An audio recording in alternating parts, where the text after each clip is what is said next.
Assalamualaikum warahmatullahi wabarakatuh. Sahabat Kabar TV biasa, kali ini kita akan belajar bersama tentang tata bahasa Al-Quran. Sekilas pelajaran tata bahasa Al-Quran ini mirip dengan tata bahasa Arab. Namun keduanya memiliki perbedaan yang sangat mendasar. Dapat dipastikan bahwa tata bahasa Al-Quran ini akan mengagetkan umum, yang sudah demikian lama mengabdi kepada anggapan bahwa Al-Quran adalah bahasa Arab. Persoalannya cukup sederhana sekali, tetapi cukup berat. Umum di dunia dan khususnya di Indonesia, sudah membekukan diri dalam anggapan bahwa Al-Quran adalah bahasa Arab. Di mana anggapan itu didasarkan kepada anggapan Dr. Hamka, Muhammad Asidiki dan Hasan Bandung dalam buku-buku pelajaran Islam mereka. Di mana anggapan yang demikian di Indonesia itu hanyalah berpedoman kepada buku-buku Arab yang dipandang top antara lain Jami Bayan karangan At-Tabari, Tafsir Al-Manar karangan Syekh Muhammad Abduh, dan lainnya.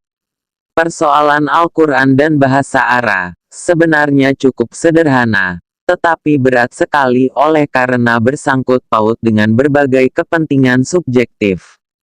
Masalah Al-Quran bahasa Arab atau bukan adalah berhubungan dengan sejarah bangsa Arab dan bahasa Arab. Para ahli sejarah membuktikan 3 tahap perkembangan bangsa Arab, yaitu Bakiyah, sebagai sisa-sisa bangsa Ad dan Samud yang kemudian bersatu menjadi Aribah. Dari Aribah melahirkan suku Jurhum pertama, yaitu bangsa Saba, dan ini adalah salah satu di antaranya turunan yang memancarkan berbagai suku-suku Arab yang bertebaran di sepenjuru Jazirah Arab. Di mana bagian lain dari Aribah adalah Jurhum kedua, yang mendiami Hijaz, yang sekarang dikenal dengan Mekah dan sekitarnya. Di mana Jurhum pertama dan kedua ini sama-sama berbahasa Arab Hamir atau Himyar, atau kadang disebut bahasa Hadramaut. Kemudian berdasarkan sejarah yang ditulis oleh Syekh Hutlari Bek dalam bukunya Tarikhul Umami Al-Islamiyah Jilid 1, menjelaskan bahwa di sekitar tahun 2000 sebelum Masehi, Nabi Ibrahim yang datang dari Babylon dan tinggal di sekitar Hijaz tersebut, melahirkan anaknya yang bernama Ismail. Kemudian menikahkannya dengan wanita suku Arab tersebut, yang akhirnya melahirkan keturunan Indo, yaitu campuran antara keturunan Babylon dan Arab, yaitu berbagai suku Adnaniun.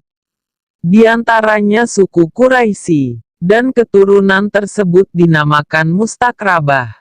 Artinya yang diwargakan menjadi Arab. Maka di sini mulailah tahap selanjutnya, yaitu bahwa Nabi Muhammad Shallallahu Alaihi Wasallam lahir dari suku Quraisy, maka turunnya Al-Quran menjadi otomatis dianggap sebagai bahasa Arab. Itulah argumentasinya bagi yang menganggap bahwa Al-Quran adalah bahasa Arab. Imam Asyuyuti dalam bukunya yang berjudul Alitkan Jilid 1 menyatakan bahwa kitab Al-Quran adalah dan pemancar berbagai cabang ilmu. Dan daripada itu, Nahwu Sorof yaitu tata bahasa Arab, membentuk berbagai rumusan tata bahasa dan menurut Nahwu Sorof itulah diukur salah benarnya setiap ucapan.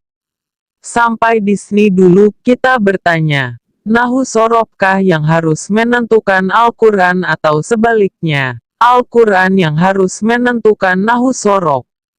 Berdasarkan demikian, yaitu ada satu penjelasan bahwa bahasa adalah alat bangsa untuk menyatakan perasaannya, maka ada mulut gatal barat yang menuduh bahwa Al-Quran adalah bikinan pribadi Muhammad.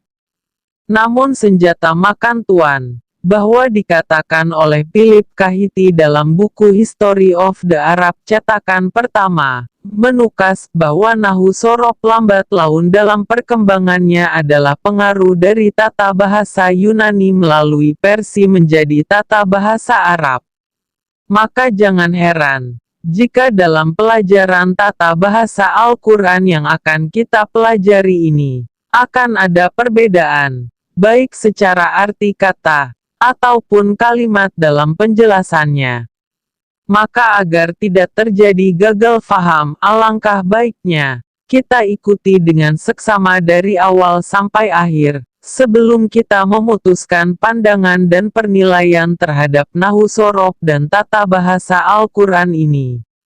Sahabat Kabar TV biasa yang dirahmati Allah, marilah kita mulai belajar bersama ini, dengan niat yang lurus, bahwa kita murni ingin mengerti kandungan makna yang objektif ilmiah yang terkandung dalam Al-Quran, dan bukan untuk membentengi diri demi kepentingan subjektif diri sendiri. Untuk itu, agar niat kita makbul indaullah, kita mulai dengan membaca ta'uz. A'udzu billahi minasyaitonir rajim. Bismillahirrahmanirrahim. Sahabat Kabar TV biasa, berbicara tata bahasa, secara umum terdiri dari dua masalah. Yang pertama menyangkut masalah teori bentuk kata, yang dalam bahasa pesantren dikenal dengan sebutan shorof. Yang kedua adalah masalah teori bentuk kalimat, yang dikenal sebagai nahwu. Jadi istilah Nahwu Shorof adalah sebuah teori tata aturan bahasa yang menjelaskan tentang bentuk kata dan bentuk kalimat.